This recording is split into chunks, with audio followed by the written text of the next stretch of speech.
In Dune, House Atreides fell partly because they didn't know who was doing what and when.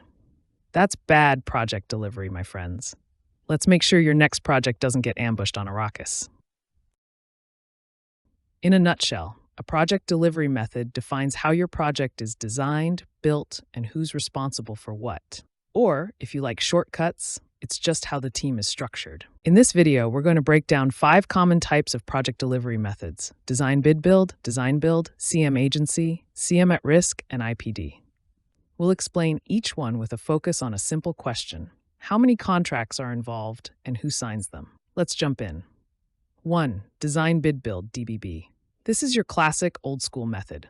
Very polite, very separated. Contracts 2. The owner signs one contract with the designer and another with the contractor. The process goes like this. First, the designer draws up the plans. Then, contractors bid on them. Finally, one is chosen to build it.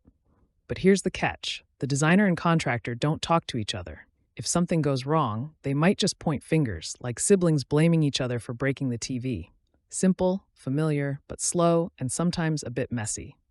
2. Design build, DB. Now this one is a lot more modern and faster. Contracts. 1. The owner signs a single contract with a design build entity. This team handles both design and construction together, like a one-stop shop. That could be a company with both architects and builders under one roof, or a partnership acting as one. So, one contract, one team, one neck to choke or hug. It's fast and efficient, but the owner gives up some control over the design details. 3. Construction Management Agency, CM agency. This is common in public projects, and it's all about advice and guidance. Contracts. 3 or more. The owner signs contracts with the designer, the construction manager, and each trade contractor. The CM acts like your project therapist. They don't build or design, but they guide you through it all. They don't take financial risk, and they don't sign contracts with subs. You do. This gives the owner lots of control, but also more responsibility.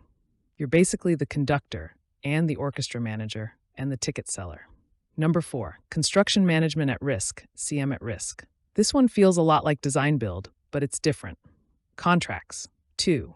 One with the designer, one with the construction manager, who will eventually manage construction. Here's how it works. The CM is hired early, gives advice during design, and then takes over construction. They guarantee a maximum price, meaning they eat the cost if things go over. The CM also holds contracts with the subs, unlike in CM agency. So what's the difference from design build? Design build has one contract. You give up some control. CM at risk has 2 contracts. You keep more design authority, but share financial risk. Transparent, collaborative, and safer for owners who want a seat at the table. Let's compare CM at risk with the classic approach: design, bid, build. On the surface, they might seem similar: 2 contracts, a designer, and a builder, but under the hood, they work very differently. In design, bid, build, it's all about sequence. First, the design is fully completed. Then, the project goes out to bid. Then, the contractor is hired. You can't move forward until the previous step is done. It's like cooking dinner by only using one pot at a time. In CM at risk, the CM is brought on board early during the design phase. They advise on cost, schedule, and constructability. Later, they take on the role of builder with a guaranteed maximum price.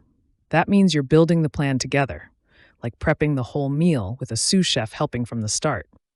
In DBB, the owner holds all the coordination risk. If something goes wrong in construction due to a design issue, the owner has to play referee between designer and contractor. In CM at risk, the CM steps up. They help shape the design and then own the construction risk. And with that guaranteed price, the budget surprises stop at their door, not yours. Number 5. Integrated Project Delivery, IPD. Now we're talking about the ultimate team-up. This is the Avengers assemble of project delivery. Contract. 1. Multi-party. The owner, architect, contractor, and sometimes key trades all sign one shared contract. There's true collaboration, not just a handshake and good intentions. Everyone works together from the start. Everyone shares in the financial risks and rewards. If the project comes in under budget, everyone wins. If it goes over, everyone shares the loss. Decisions are made by the group, not by a single party. This method requires high trust, but when done right, it delivers maximum efficiency and minimum drama. So, what's great and not so great about IPD? Let's start with the pros. Maximum collaboration. Everyone's involved from day one. No surprises, no silos. Shared risk equals shared motivation. If the project succeeds, everyone benefits. If it struggles, no one hides. Now, the cons, because nothing's perfect. High trust required. You're signing a contract with your entire squad, so everyone needs to play nice. Complex legal setup. Multi-party agreements aren't exactly plug and play. Not ideal for every team. If your team isn't used to working collaboratively, IPD can crash and burn. So if your team's mature, communicative, and aligned on goals, IPD can be a dream. If not, maybe don't start here. So what's the best project delivery method?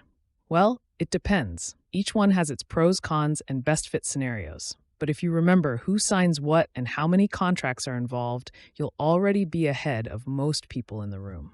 Let me know in the comments. Have you worked with any of these methods or survived a group project that went completely off the rails? If this helped, like and subscribe to my channels so I can make more video about construction.